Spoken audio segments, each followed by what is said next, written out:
নমস্কার। ধরা যাক আপনি রেলের একটি রিজার্ভেশন কাউন্টার থেকে টিকিট বুকিং করেছেন, ওয়েটিং টিকিটই বুক করেছিলেন এবং চার্ট তৈরি হওয়ার পরেও সেই টিকিট ওয়েটিং বা আরএসি হয়তো রয়ে গেছে।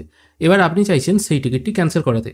এবার সেই ক্যান্সেল করার ক্ষেত্রে আপনাকে কোথায় যেতে হবে, মানে পার্টিকুলার যে কাউন্টার থেকে টিকিট কেটেছেন সেখানে গিয়েই কি ক্যান্সেল করাতে হবে, না অন্য কোনো কাউন্টারে গিয়ে আপনি ক্যান্সেল করাতে পারেন, কত টাকা ফেরত পাবেন, কতক্ষণ আগে টিকিটটি ক্যান্সেল করাতে হবে এবং টিকিট ক্যান্সেল করার জন্য রেলওয়ে আপনার কাছ থেকে কত টাকা চার্জ করবে, এই সব কিছু আজকের এই ভিডিওর মাধ্যমে আমরা দেখে নেব।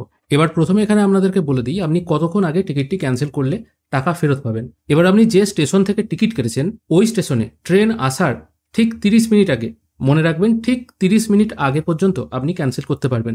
যদি 30 মিনিট পেরিয়ে 29 মিনিট হয়ে যায়, ট্রেন আসার 30 মিনিট পেরিয়ে 29 মিনিট হয়ে যায়, সেক্ষেত্রে কিন্তু আপনি যদি ক্যান্সেল করেন তাহলে কিন্তু কোনো রকম লাভ হবে না। এবং তার থেকেও বড় কথা, ট্রেন যদি লেটও থাকে তাহলেও কিন্তু আপনার ক্যান্সেলেশন গ্রাহ্য হবে না। মানে যে স্টেশন থেকে আপনার ট্রেন আছে সেই স্টেশনে ট্রেন আসার আধ ঘন্টা আগে পর্যন্ত আপনি টিকিট ক্যান্সেল করতে পারবেন। এবং ট্রেন চলে যাওয়ার পরেও আপনি যদি মনে করেন টিকিটটি ক্যান্সেল করবেন তাহলেও কিন্তু আপনাকে রেল কোনো রকম রিফান্ড করবে না। এবার দ্বিতীয় প্রশ্ন এটা হতে পারে, আমি টিকিটটি যে কাউন্টার থেকে কেটেছি পার্টিকুলার সেই কাউন্টারে গিয়ে কি আমাকে ক্যান্সেল করতে হবে? না, এটা কোনো ব্যাপার নেই। ভারতবর্ষের যে কোনো রিজার্ভেশন কাউন্টারে গিয়ে আপনি কিন্তু আপনার টিকিটটি দেখালে সেই টিকিট কাউন্টার থেকে আপনার টিকিটটি ক্যান্সেল করিয়ে দেওয়া হবে এবং আপনাকে রিফান্ড করিয়ে দেওয়া হবে। এবার এখানে আরেকটা প্রশ্ন উঠতে পারে, অনেকে হয়তো বলতে পারেন আমার ট্রেন আছে রাত 2টোর সময় বা রাত 1টার সময়, তখন তো রিজার্ভেশন কাউন্টার বন্ধ থাকে, সেক্ষেত্রে আমি কি করব? সেক্ষেত্রে আপনাদেরকে বলে দিই, আমি আপনাদের সামনে এখন একটা ওয়েব পেজ ওপেন করেছি, এটির লিঙ্ক আমি ডেসক্রিপশনে দিয়ে দেবো।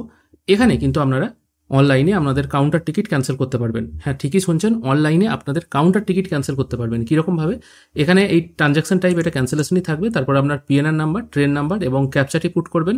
ক্যাপচাটি পুট করার পর আপনার রেজিস্টার ফোনে, মানে আপনি টিকিট বুকিং করার সময় যে ফোন নাম্বারটি দিয়েছিলেন সেখানে একটি ওটিপি আসবে, সেই ওটিপিটি এখানে পুট করে প্রসেস করলেই কিন্তু আপনার টিকিটটি ক্যান্সেল হয়ে যাবে। এরপর আপনাকে সেই রিজার্ভেশন কাউন্টারে গিয়ে টিকিটটি দেখালে আপনাকে বলতে হবে আমি অনলাইনে ক্যান্সেল করে নিয়েছি। এটাও কিন্তু সেই 30 মিনিটের আগেই করতে হবে। এরকম নয় যে আপনার ভোরবেলা ট্রেন আছে তখন কাউন্টার বন্ধ, আপনি ইস্যু দেখালেন ভোরবেলা তো আমি কাউন্টার বন্ধ থাকে আমি কি করে ক্যান্সেল করব, এটা করলে কিন্তু হবে না। এখানে পরিষ্কার মেনশন করা আছে আপনাকে অনলাইনে এটাকে ক্যান্সেল করতে হবে এবং টাকাটা ফেরত পাওয়ার জন্য আপনাকে কাউন্টারে যেতে হবে। এবার এরকম ওয়েটিং বা আরএসি টিকিট কাউন্টার থেকে বুকিং করা, সেগুলো যদি আপনি ক্যান্সেল করেন তাহলে কত টাকা করে চার্জ কাটতে পারে? এগুলো normally 60 rupees per passenger charge কাটা হয়, স্লিপার ক্লাসের ক্ষেত্রেও বা এসি ক্লাসের ক্ষেত্রেও নর্মালি এটা একই থাকে। এসি ক্লাসের ক্ষেত্রে হয়তো জিএসটিটা এক্সট্রা লাগে, স্লিপারে হয়তো সেটা লাগে না। মোটামুটি 60 টাকার মধ্যেই কিন্তু আপনার ক্যান্সেলেশন চার্জ লাগবে পার প্যাসেঞ্জার। একটা টিকিটে যদি 6 জন থাকে সেক্ষেত্রে 6 জনের টিকিট ক্যান্সেল করার জন্য 60 × 6 এই হিসাবে কিন্তু ধরা হবে। আশা করি আপনাদেরকে বোঝাতে পারলাম কাউন্টার থেকে বুকিং করা ওয়েটিং টিকিট আপনারা ক্যান্সেল করলে কত টাকা চার্জ লাগতে পারে, কতক্ষণ আগে ক্যান্সেল করাতে হবে এবং যদি টিকিট কাউন্টার বন্ধ থাকে সেক্ষেত্রে আপনারা আগে থেকে কি করে টিকিটটি ক্যান্সেল করবেন। আশা করি আজকের এই ভিডিও আপনাদের ভালো লেগেছে। যদি ভালো লেগে থাকে অবশ্যই একটি লাইক করবেন। ভিডিও দেখার জন্য অসংখ্য ধন্যবাদ। ভালো থাকবেন।